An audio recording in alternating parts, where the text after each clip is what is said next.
त्यस्तै नेपालको राजनीति त्यसै पनि अस्थिर अवस्थामा रहेको छ पछिल्लो समय। त्यसले मुलुकको प्रगतिमा सधैँ नै तगारोको काम पनि गरिरहेको छ। जनताको विश्वास अहिले न्यायपालिकामा मात्रै खुम्चिएको छ, तर अहिले त्यो न्यायपालिकालाई समेत अस्थिर बनाउने प्रयासहरू गरिँदैछन् विभिन्न निकायहरूबाट।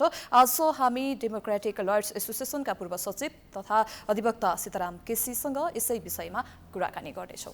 स्वागत छ यहाँलाई प्राइम समाचारमा। हजुर, पछिल्लो समयमा प्रधान न्यायाधीश चोलेन्द्र शमशेर जबरा एकपछि अर्को विवादमा तानिरहनु भएको छ। यसलाई चाहिँ यहाँले कसरी लिनुभएको छ? विगत यो सर्वोच्च अदालत भनौँ अथवा प्रधान न्यायाधीश विगत 6-7 वर्षदेखि हामी अलि अप्ठ्यारोमा विवादमै छौँ। अहिलेको प्रधान न्यायाधीश चोलेन्द्र शमशेर नियुक्ति भइसकेपछि हामीलाई अलिकति आशा पलाएको थियो र उहाँले पहिलो नियुक्तिमै नेपाल बारको एसोसिएसनको कार्यक्रममा यो अदालतको दियो, न्यायको दियो मर्न दिन्न, म यो बाल्ने छु, बलिरहनेछ भनेर उहाँले भनेको मलाई अलि सम्झना छ। यही भइरहँदाखेरि पनि अहिले बिचमा यो नियुक्ति, संवैधानिक नियुक्ति र मन्त्री परिषदमा नियुक्तिको कुरा आयो। संवैधानिक नियुक्तिमा के भयो भने प्रधान न्यायाधीशले आफ्नो भागभन्डा खोजेको संवैधानिक परिषदमा उहाँ पनि रहने। संवैधानिक परिषदको स्ट्रक्चर के छ भने व्यवस्थापिका, कार्यपालिका र न्यायपालिका सबैको उपस्थिति अथवा सबैकोलाई नै बसेर एउटा पावर ब्यालेन्स को हिसाबले संवैधानिक परिषदको संविधान बनाउँदाको परिकल्पना त्यो परिषदको व्यवस्था हो। त्यसरी गरिएको व्यवस्थामा अहिले संवैधानिक परिषदमा बसेको कारणले प्रधान न्यायाधीशले देशमा भएका जति आयोग छन्, आयोग नियुक्तिमा चाहिँ प्रधान न्यायाधीशले पनि आफ्नो भागभन्डा खोजियो भनेर बाहिर आयो र त्यो भागभन्डा खोजेको हो कि भनेर उहाँसँग नजिकका केही मान्छे नियुक्ति भएको पनि देखियो संवैधानिक उसमा आयोगमा। त्यसकारण उहाँ त्यसमा विवादमा पर्नुभयो। त्यसपछि अहिले तत्काल केमा पर्नु भन्दा मन्त्री नियुक्तिमा उहाँकै नजिकै मान्छे मन्त्री नियुक्ति गरियो। यो भएन भनेर जो विवाद आयो, विवाद आइसकेपछि फेरि उहाँले राजीनामा पनि दिइसक्नुभयो। यो अवस्थामा हामी यही पेरिफेरीभित्र जगडिरहेका छौँ। जस्तै उहाँ प्रधान न्यायाधीशमा नियुक्ति हुँदै गर्दाखेरि यहाँले पनि भन्नुभयो कि न्यायको दियो निम नदिन्न भनेर भनिरहँदाखेरि अब भने उहाँप्रति, न्यायालयप्रति उहाँले गर्नुभएको बाचाप्रति त जनताहरू त आश्वस्त भएर विश्वास गर्न सक्ने अवस्था रहेन नि। हेर्नुहोस्, अब सर्वोच्च अदालत भनेको जनताको भरोसाको केन्द्र हो। सर्वोच्च जनतालाई के अनुभूति छ भने सर्वोच्च अदालत अथवा कुनै पनि अदालतले गल्ती गर्दैन, हामीले न्याय पाउने ठाउँ त्यही अदालतै हो, हामी अदालतमा गएपछि साँच्चै न्याय पाउँछौँ भनेर विश्वास गरेका छन्। न योसँग पैसा छ, न योसँग आर्मी छ, योसँग अदालतसँग एउटै छ, त्यो न्याय कसरी दिन सकिन्छ भनेर बस्ने संस्था हो अदालत। अदालतप्रति नै विश्वास भएन भने, यो जनताले अदालतप्रति विश्वास गरेन भने यो व्यवस्थालाई नै असर गर्छ भन्छु म त। व्यवस्थालाई नै असर पर्न सक्छ। त्यसकारण मेरो त भनाइ के छ भने अहिले जसरी विवादमा आइरहेछ, संवैधानिक आयोगमा नियुक्तिको बारेमा विवाद आयो, मन्त्रीहरू नियुक्तिको बारेमा विवाद आयो, यो प्रधान न्यायाधीशको मोरल ग्राउन्ड्सभित्र हो। यो सर्वोच्च अदालत जोडिँदैन। प्रधान न्यायाधीश स्वयं मात्रै जोडिने कुरा हो, अदालत जोडिँदैन। अदालतै हो। त्यहाँ 21 जना न्यायाधीश, 20 जना अरू न्यायाधीशहरू हुन्छन्। प्रधान न्यायाधीश 21 जनाको परिकल्पना हो र प्रधान न्यायाधीशको कुरो जोडियो। त्यसकारण उहाँको मोरल ग्राउन्डभित्र यो त कसलाई थाहा छ? प्रधान न्यायाधीश स्वयंलाई थाहा छ र कार्यकारी प्रमुखलाई थाहा छ। जनतालाई त थाहा छैन नि।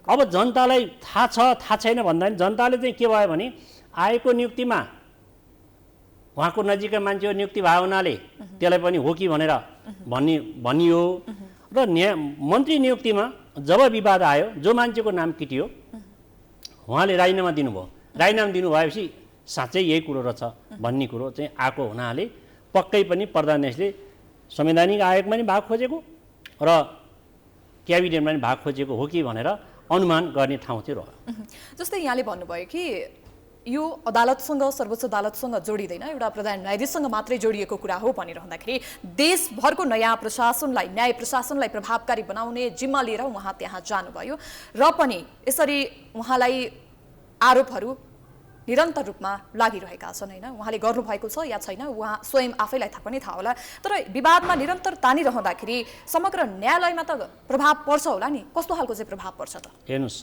अहिले प्रधान न्यायाधीशको राजीनामा अथवा प्रधान न्यायालयले कारवाही गर्ने भन्ने एउटा एजेन्डा हो।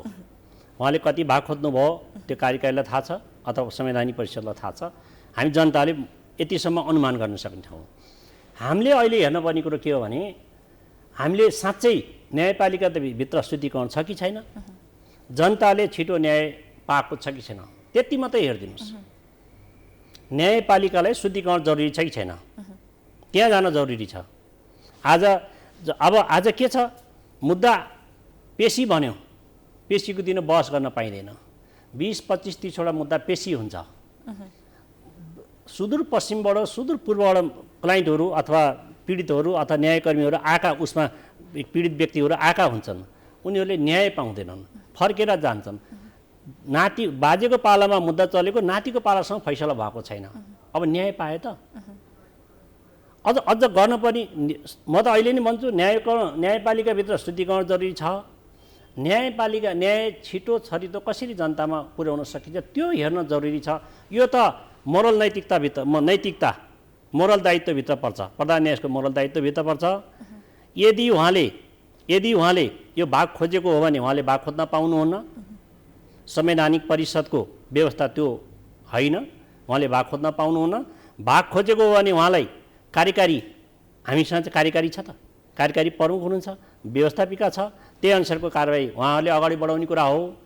होइन भने अहिलेको ज्वलन्त उदाहरण के हो, अहिलेको ज्वलन्त अप्ठ्याराहरू गर्नै पर्ने कुरो के हो भने जस्तो हरिकृष्ण कार्कीको संयोजकत्वमा बसेको कमिटीले यति राम्रोसँग एउटा प्रतिवेदन बुझाएको छ, त्यही प्रतिवेदन कार्यान्वयन गरिदिनुहोस् न। त्यसलाई किन रोक्नु पर्यो? त्यसपछि गएर पेशी व्यवस्थापनमा अटोमेसनको अहिले बेसरी आएको छ स्वचालित, त्यो गरिदिउँ न। अहिले बारले पनि अस्ति रिक्वेस्ट गरेको छ, त्यो गरिदिउँ न, भइहाल्छ त। अटोमेसन गरिदियो, को कहाँ पऱ्यो भन्ने भएन। अहिले सर्वोच्चमा कुन मुद्दा कुन न्यायाधीश कहाँ पर्छ, त्यो मुद्दा आज हट्छ कि हट्दैन, अथवा त्यो मुद्दा कति नम्बरमा पर्छ, हुने गरे पर्छ कि नहुने गरे पर्छ, यी सबै कुराहरू पक्षलाई नै इन्फर्मेसन भएको हो कि हामी कानुन व्यवस्थाले थाहा हुन सक्दैन, तर पक्षले थाहा पाइरहेको हो कि जस्तो अनुभूति हामीले भएको छ। जस्तै यहाँले भन्नुभयो कि यहाँहरू स्वयं आफूहरूलाई पनि थाहा हुँदैन होइन, र टाढा टाढादेखि आफ्नो न्यायको लागि न्यायालयको ढोका ढकढक्याउनको लागि आइपुगेका हुन्छन्। एउटा मुद्दा यहाँले भने जस्तै नाति अब आफ्नो पालामा सुरुवात भएको छ भने पछि गएर नाति पलातीको पालामा पनि त्यो साम्य भएको हामीले पाउँदैनौँ क्या। यसरी भइराख्नुमा, यस्तो जनताले दुःख पाइराख्नुमा चाहिँ स्वयं प्रधान न्यायाधीशको नै कमजोरी हो। अब मैले त भन्छु प्रधान न्यायाधीश भनेको त्यो इन टोटल सम्पूर्ण अदालतको प्रमुख हो। सर्वोच्च अदालत, उच्च अदालत सबै र जिल्ला अदालत समेतको। र उहाँले गर्न चाहने हो भने धेरै सुधार गर्न सक्नुहुन्छ। उहाँले मलाई त अझ मैले अब भनौँ साथीहरूले कुरा यसमा एग्री भयो भने प्रधान न्यायाधीश भनेको कता कता व्यवस्था म्यानेजमेन्ट पार्ट हेर्ने मात्रै हो कि त्यो मात्रै जरुरी हो कि पेशी तोक्दिने, अरू सम्पूर्ण व्यवस्थापकीय काम गर्ने, प्रधान न्यायाधीश भएर बस्न ठिक हो कि फैसलाको रोमा नबस्ने हो कि, त्यो पनि एउटा बाटो हुँदो रहेछ हेर्नुहोस्। तर त्यो त पछिल्लो समयमा त राजनीतिमा मात्रै केन्द्रित भएको हामीले पायौँ नि त। अझ होइन भने प्रधान न्यायाधीशले यी सबै व्यवस्थापन हेर्ने हो भने, एउटा प्रधान न्यायाधीशले चाहने हो भने अटोमेसनको बारेमा तुरुन्तै हुन्छ स्वचालित पेशी व्यवस्थापनमा, त्यत्रो समस्या छैन। गोलापर्थ अहिले बारले नि भन्छ गोलापर्थ, त्यो गरिदिउँ। त्यो गर्दाखेरि धेरैको त्यहाँ धेरै कुराहरू एउटा समेटिसकेको हुन्छ कि अब कुनै न्यायाधीश कहाँ कुन मुद्दा पर्यो भन्ने कुरो त्योभित्र प्रवेशै गर्नु परेन स्वचालित भएपछि। त्यसपछि गएर 25वटा 30वटा 35वटा पेशी राख्नुको सट्टा जति भ्याइन्छ 10-12 जति भ्याइन्छ भने 10-12 जति राखिदिने।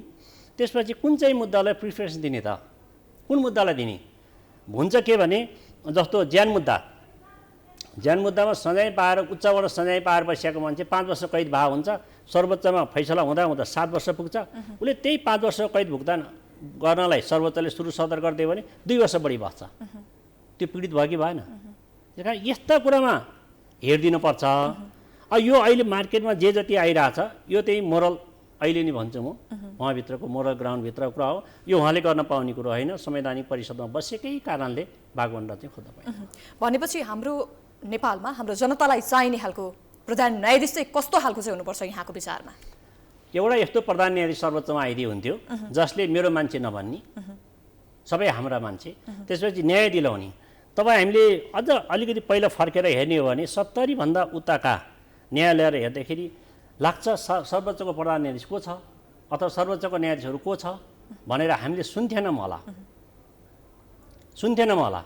अथवा 55-60 सालतिर त को प्रधान न्यायाधीश भनेर त्यति बाहिर मार्केटमा आउँथेन। अहिले धेरै चर्चा परिचर्चा किन आउँछ? 70 पछिको, म त विशेष गरी 68-70 पछिको धेरै चर्चा परिचर्चा आउँछ। के यसमा कसको दोष त? के अरे सञ्चारकर्मीको दोष हो अथवा वकिलहरूको दोष हो अथवा पब्लिकको दोष हो?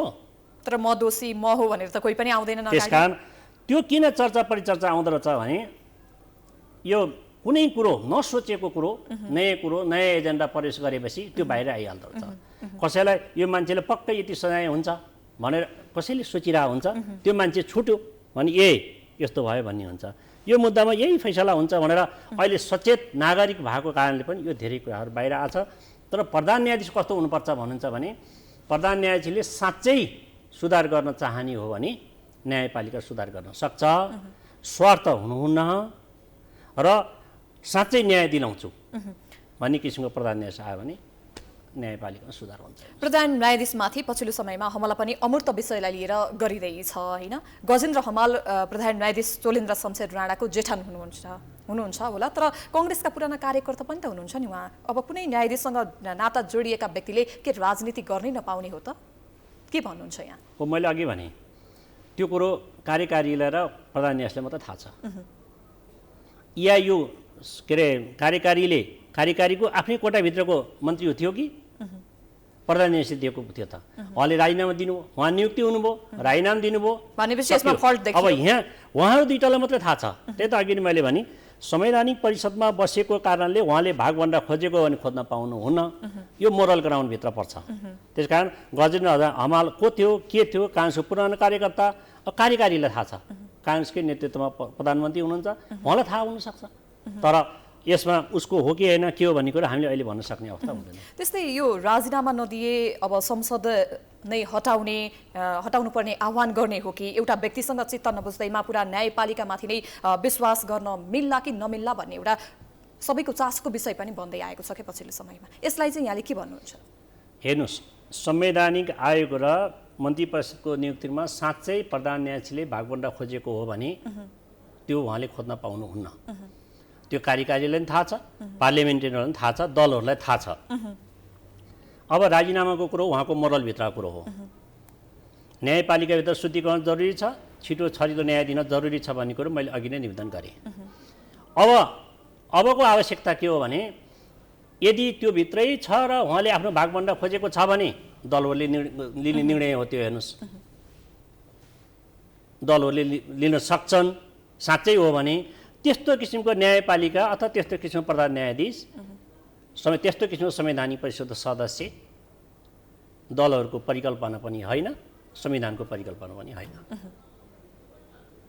यो भइरहँदा जस्तै अगाडि यहाँले भन्नुभयो कि केही साल पहिले प्रधान न्यायाधीश को छ भनेर जनतालाई यहाँहरू स्वयं आफूलाई पनि थाहा हुँदैन थियो भनेर भन्नुभयो होइन? यसरी यो भनिरहँदाखेरि पूर्व न्यायाधीश फोरममा रहेका सबै पूर्व न्यायाधीशहरू चाहिँ अदालतबाट बाहिरिँदाखेरि के दुधबाट नहेका चोखा भएर निस्किन्थे त?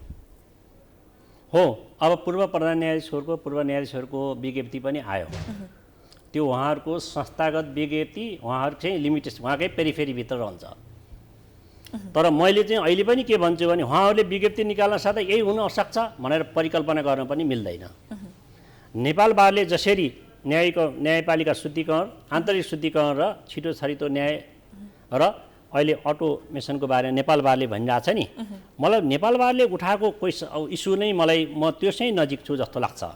किनभने एउटा प्रधान न्यायाधीशले यदि यो भागभन्डाकै कष्टमा मलाई यति चाहियो यसै चाहियो भनेर भन्छ भने त्यो कार्यपालिका र व्यवस्थापिकाले गर्ने निर्णय हो।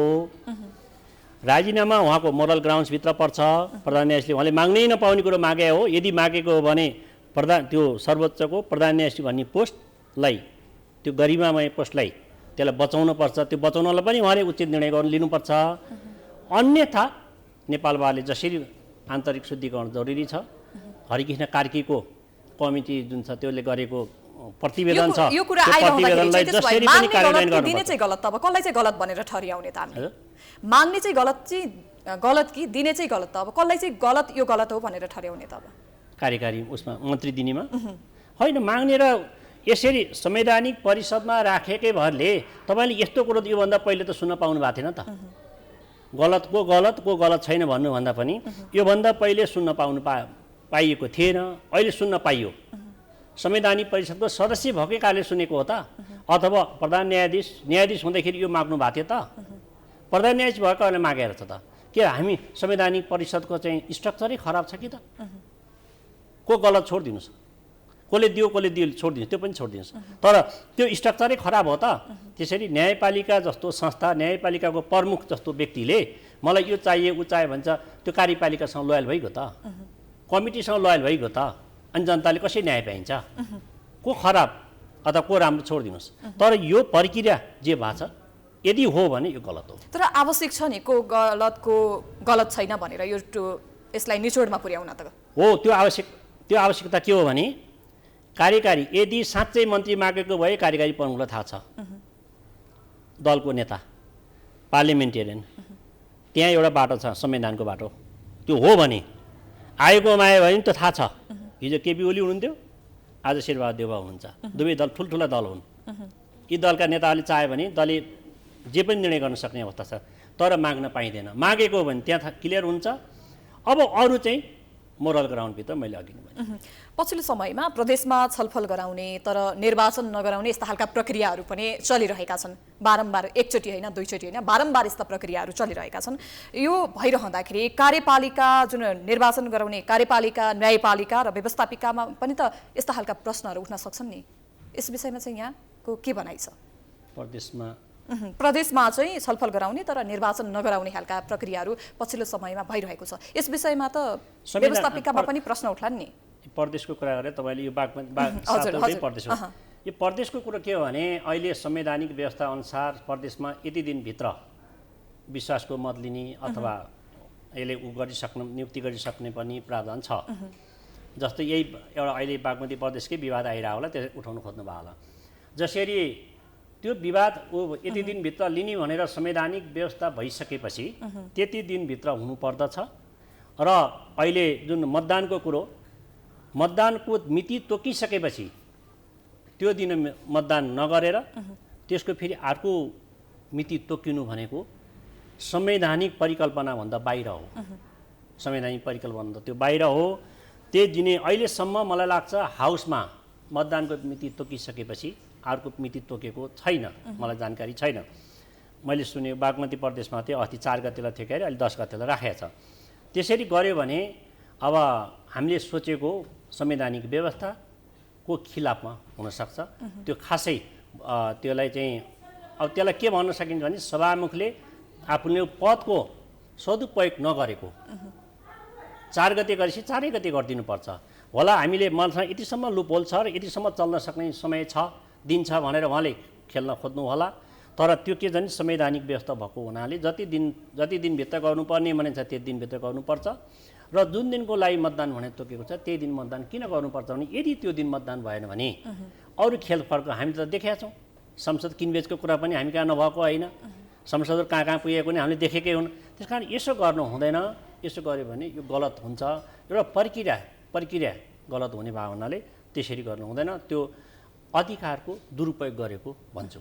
कानुनमा यो गलत हो भनिरहँदाखेरि यसलाई यो गलत हो भनेर टुङ्ग्याउनको लागि यसलाई जुन डेटमा दिएको छ, जुन मितिमा दिएको छ त्यही मितिमा गर्नुपर्छ भनिरहँदाखेरि नगरिरहँदाखेरि चाहिँ यसमा पनि त केही कानुनहरू होला नि यसलाई टुङ्ग्याउनको लागि। संवैधानिक व्यवस्था यति 30 दिनभित्र गर्नुपर्ने भने संवैधानिक व्यवस्था त्यो अनुसार गर्नुपर्ने। तर लागू भएको पाइन्छ। त्यो लागू नभएपछि तपाईँले 4 गते मतदान भनिसकेपछि 4 गते ठाउँ 10 गते पुर्याइदियो। अब 4 गते ठाउँ 10 गते यो 6 दिनसम्म त अब विभिन्न क्रियाकलापहरू बन्ने भयो। त्यो गर्नु त्यो चाहिँ ठिक होइन। मैले अघि नै भने त्यो पदीय दुरुपयोग, मैले पटक पदीय दुरुपयोग र मोरल ग्राउन्ड्स एक ठाउँमा राख्छु। त्यो मोरल ग्राउन्ड्सभित्र पनि पर्यो र पदीय दुरुपयोग पनि मैले त्यसरी भन्दछु। हस्, यहाँको समयको लागि यहाँलाई धेरै धेरै धन्यवाद। धन्यवाद, थ्याङ्क यू। दर्शकवृन्द, हामीले कुराकानी गऱ्यौँ अधिवक्ता सीताराम केसी र पूर्व सचिव डिएलए एसोसिएसनका पूर्व सचिवसँग कुराकानी गर्यौं र नेपालको राजनीति पछिल्लो समयमा त्यत्तिकै पनि अस्थिर बन्दै गइरहेको छ भने त्यसले मुलुकको प्रगतिमा सँगै यसको प्रगतिसँगै आर्थिक विकासहरूमा पनि तगारोको रूपमा लिएर गइरहेको अवस्था छ र यसै विषयमा नेपालको पछिल्लो राजनीतिक विषय र जुन हामीले न्यायालयमा गएर ढोका ढकढक्याउन जाँदाखेरि न्यायमा भइरहेका जति पनि छुटपुटहरू रहेका छन् र किन यस्तो खालको भइरहेको छ भन्ने विषयमा केन्द्रित रहेर कुराकानी गर्यौं। समाचारको सिलसिला जारी छ, हामी विश्रामपछि आउँछौं।